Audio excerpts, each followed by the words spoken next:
Assalamualaikum warahmatullahi wabarakatuh. Salam sejahtera untuk kita semuanya dan salam jumpa untuk Bapak Prasetyo Kurniawan selaku dosen pengampu untuk mata kuliah kali ini. Pertama-tama saya akan memperkenalkan diri saya. Nama saya Nur Rahmat dari kelas D205. Pada kesempatan kali ini saya akan mempresentasikan PPT saya yang berjudul Review Konsep-Konsep dalam Perencanaan SDM dengan dosen pengampu Bapak Prasetyo Kurniawan untuk memenuhi mata kuliah Perencanaan Manajemen Sumber Daya Manusia. Langsung saja kita ke slide yang pertama. Keberadaan tenaga kerja sebagai salah satu faktor produksi sangat penting, artinya bagi organisasi. Dalam perkembangannya, organisasi akan menghadapi permasalahan tenaga kerja yang semakin kompleks. Dengan demikian, pengelolaan sumber daya manusia harus dilakukan secara profesional oleh departemen tersendiri dalam suatu organisasi, yaitu Human Resource Department. SDM sebagai salah satu unsur penunjang organisasi dapat diartikan sebagai manusia yang bekerja di lingkungan suatu organisasi. Bisa disebut personil, tenaga kerja, ataupun karyawan. Atau potensi manusiawi sebagai penggerak organisasi dalam mewujudkan eksistensinya, atau potensi yang merupakan aset dan berfungsi sebagai modal non-material dalam organisasi bisnis yang dapat diwujudkan menjadi potensi nyata secara fisik dan non-fisik dalam mewujudkan eksistensi organisasi.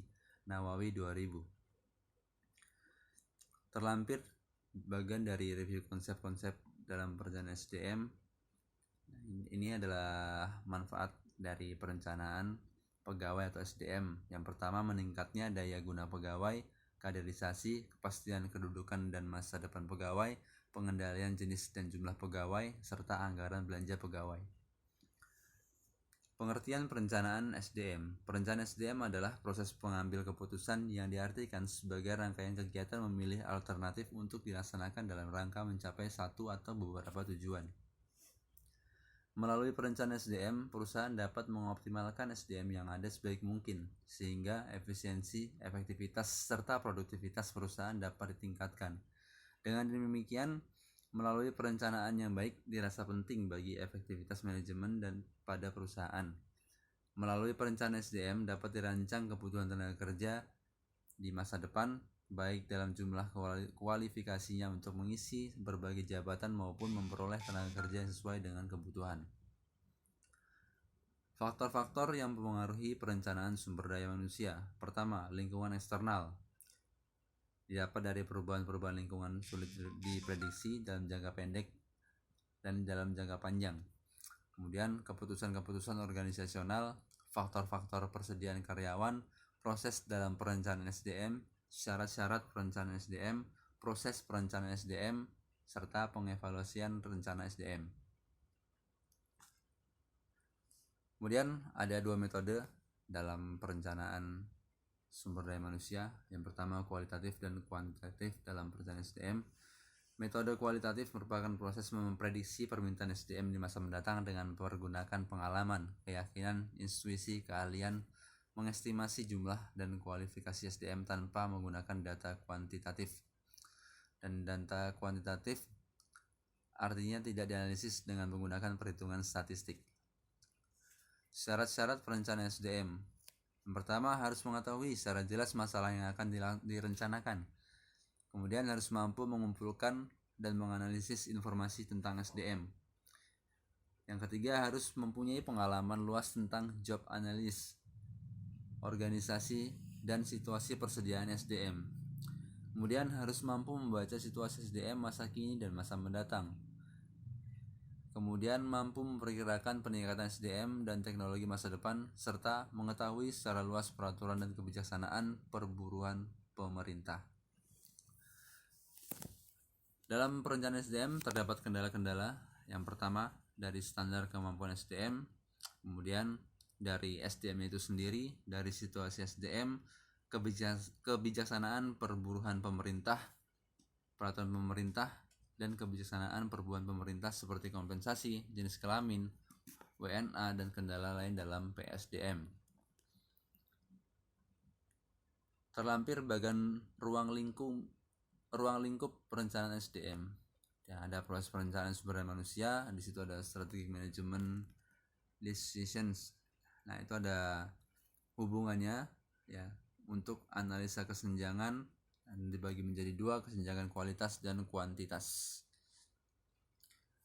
Kemudian kita akan membahas untuk Renstra dan Renop. Yang pertama, perbedaan Renop dan Renstra adalah Renstra adalah rencana operational planning, adalah rencana yang memberikan rincian tentang bagaimana rencana strategis itu akan dilaksanakan. Rencana strategis itu merupakan rencana yang dirancang untuk mencapai tujuan yang luas, yaitu untuk melaksanakan tugas-tugas suatu organisasi. Kemudian, definisi Renstra atau rencana strategis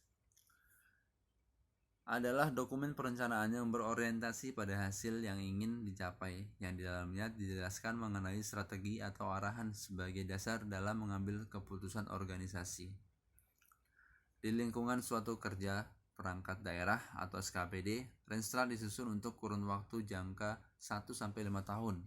Sehubungan dengan tugas dan fungsi SKPD, di dalam Renstra digambarkan tujuan, sasaran, kebijakan, program, dan kegiatan dengan memperhitungkan perkembangan lingkungan strategis yang merupakan proses berkelanjutan dari pembuatan keputusan.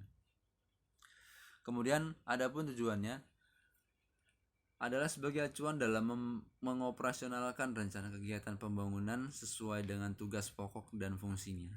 Rencana tersebut tidak semata-mata hanya disusun dan didiamkan, tapi melainkan rencana yang telah dibuat harus dilaksanakan sebagai acuan bahwa organisasi tersebut adalah organisasi yang bekerja efektif dan berkinerja dalam menilai apakah organisasi ini memiliki kinerja yang baik seperti bawah ini. Yang pertama, tersedianya instrumen awal untuk dijadikan pengukuran pencapaian kinerja yang akan digunakan oleh pihak-pihak dalam rangka menilai dan mengevaluasi kinerja organisasi.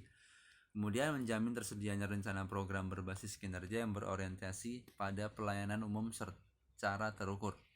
Kemudian memudahkan penyusunan dan penyampaian laporan kinerja yang terukur. Manfaat dari Renstra.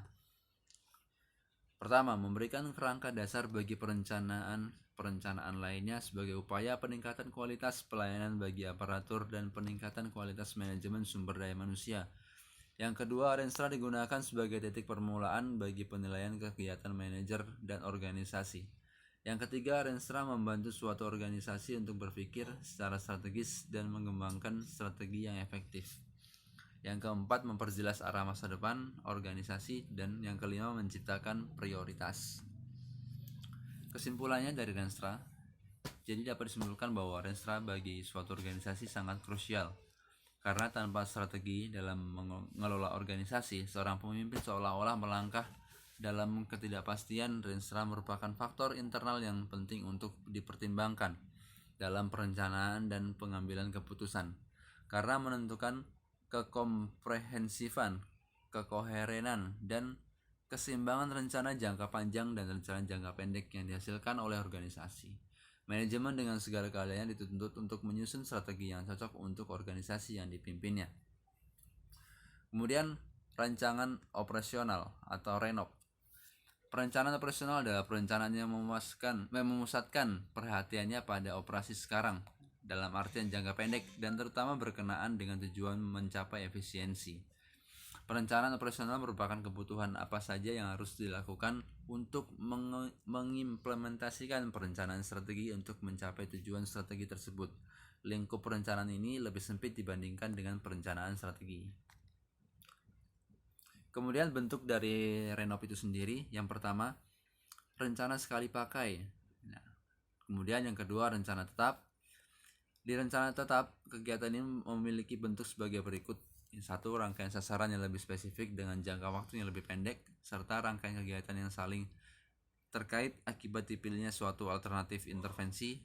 Kemudian rencana kegiatan operasional yang memiliki jangka waktu spesifik, kebutuhan sumber daya yang spesifik, dan akuntabilitas untuk setiap tahapannya. Kemudian unsur-unsur rencana kegiatan operasional. Ya, ada 5 unsur yang akan kita bahas.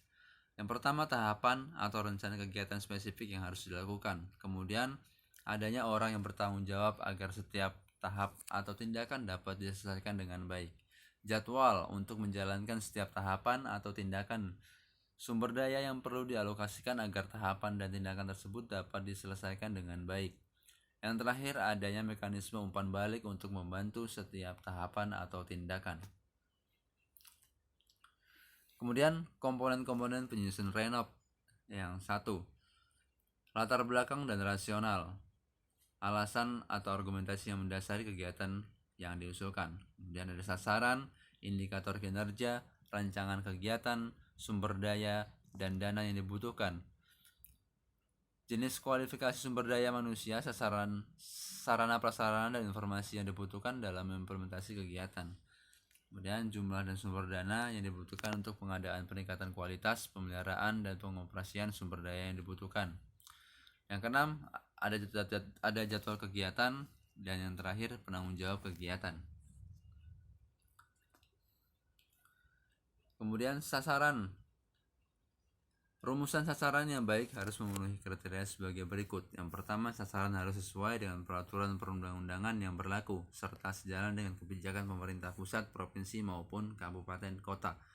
Sasaran ditetapkan mengacu pada dan merupakan milestone pencapaian visi misi, tujuan, strategi serta kebijakan dan tujuan yang dituangkan dalam Rensras.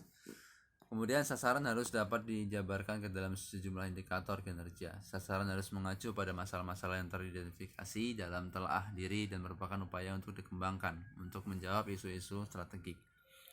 Kemudian ada sasaran harus merupakan tindak lanjut dari pengalaman atau permasalahan yang teridentifikasi pada tahun sebelumnya. Kemudian spesifik, kemudian dapat dinilai dan terukur, kemudian menantang namun dapat dicapai. Yang terakhir, berorientasi pada hasil dan dapat dicapai dalam waktu tahun-tahun tertentu. Sifat-sifat 1. Berorientasi lebih menuju ke tindakan, hasil, dan implementasi. Kemudian mempromosikan partisipasi yang lebih luas, beragam dalam proses perencanaan. Yang ketiga, lebih menekankan pada pemahaman masyarakat terhadap konteks lingkungannya, mengidentifikasi peluang dan ancaman terhadap masyarakat melalui kajian lingkungan. Yang keempat, mengandung perilaku kompetitif atau bersaing di pihak masyarakat. Yang kelima, menekankan kajian kekuatan dan kelemahan masyarakat dalam konteks peluang dan ancaman. Sekian sedikit presentasi dari saya. Ada kurang lebihnya ataupun ada yang mau ditanyakan, nanti bisa langsung menghubungi ke saya atau dari Bapak Prasetyo Kurniawan. Mungkin ada yang bisa ditambahkan, bisa dikirimkan kepada saya. Saya membutuhkan masukan-masukan untuk PPT saya agar lebih baik untuk kedepannya. Demikian penyampaian dari saya. Ada kurang lebihnya, mohon maaf yang sebesar-besarnya dari saya. Sekian, terima kasih. Assalamualaikum warahmatullahi wabarakatuh.